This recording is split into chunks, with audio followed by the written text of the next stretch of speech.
പലരും പറയുന്നൊരു കാര്യമാണ് കേട്ടോ. ഞാൻ മുൻപൊക്കെ അടുക്കളയിൽ പല ജോലികളും ഒരേ സമയം ചെയ്തിരുന്നു, ജോലിക്ക് പോയിരുന്നു, ഒക്കെ ചെയ്തിരുന്നു. ഇപ്പം എനിക്കൊന്നിനും സാധിക്കില്ല. ആരെങ്കിലും വരുന്നു എന്ന് പറയുമ്പോൾ തന്നെ എനിക്ക് ടെൻഷനാവുക, BP കൂടണം, അങ്ങനെ ചെയ്യണം, ഇങ്ങനെ ചെയ്യണം, എനിക്കൊന്നും അറിയണില്ല എന്നൊക്കെ. അതൊക്കെ മാറ്റിയെടുക്കണമെങ്കിൽ ഒരു എന്താ പറയുക, ഒരു മാറ്റാണ്. അതെന്തുകൊണ്ടോ പലർക്കും കാണുന്നുണ്ട്. അപ്പോൾ അതിനായിട്ട് നമ്മൾ ആദ്യം തന്നെ ചെയ്യേണ്ടത് ക്ലോക്കിൽ സമയം നോക്കുക. എത്ര മണിയായിരുന്നു, ഇത്ര മണിക്കുള്ളിൽ ഞാൻ എല്ലാ പണിയും ചെയ്ത് തീർത്തിരിക്കുന്നു വിചാരിക്കുക.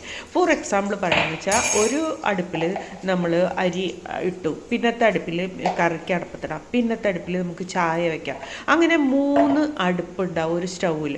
അത് 3ഉം കൂടെ എത്ര പേര് ഒരേ സമയം യൂസ് ചെയ്യുന്നുണ്ടാവും. ഇതൊന്ന് കഴിഞ്ഞ് പിന്നെ ബ്രേക്ക്ഫാസ്റ്റ് കഴിഞ്ഞു, പിന്നെ ഒന്ന് റിലാക്സ് ചെയ്ത്, പിന്നെ രണ്ടാമത് വന്ന് കിച്ചണിൽ വന്ന് വീണ്ടും ചെയ്യുമ്പോൾ അതൊരു ബോറിങ് ടൈമാണെന്ന് വെച്ചാൽ ഒരുപാട് നേരം അടുക്കളയിൽ നമ്മൾ സ്പെൻഡ് ചെയ്യും. അതിൻ്റെ ഒന്നും ഒരാവശ്യമില്ല. ഒരു നിശ്ചിത സമയത്തിനുള്ളിൽ നമ്മൾ കിച്ചണിൽ ചെയ്യേണ്ട കാര്യങ്ങൾ ചെയ്ത് തീർക്കുക. അത് തീർത്ത് കഴിഞ്ഞാൽ നിങ്ങൾ പിന്നെ ഫ്രീ ആയിട്ട് ഒരു ഭാഗത്തിരിക്കാം, നിങ്ങൾക്ക് പാട്ട് കേൾക്കാം, അല്ലെങ്കിൽ TV കാണാം, എന്ത് വേണമെങ്കിലും ചെയ്യാം. അങ്ങനെ റിലാക്സ് ചെയ്തിട്ട് നിങ്ങൾ ജോലി ചെയ്ത് നോക്കുക. ഒരു ദിവസമെങ്കിലും ഇങ്ങനെ ഒരു ടൈം ടേബിൾ ആദ്യം തന്നെ തയ്യാറാക്കുക. തലേ ദിവസം തന്നെ പിറ്റേ ദിവസം എന്ത് ചെയ്യണമെന്നും എല്ലാം തീരുമാനിക്കുക.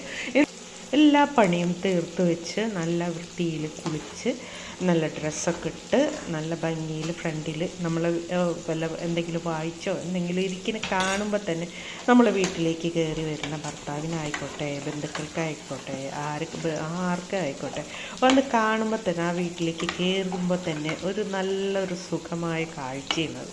ഇതൊക്കെ ഒരു അടുക്കും ചിട്ടയും വന്നു കഴിഞ്ഞാൽ തന്നെ നമ്മൾക്ക് ഒരു കാര്യവും നമുക്ക് വളരെയധികം കഷ്ടപ്പാടായിട്ട് തോന്നില്ല.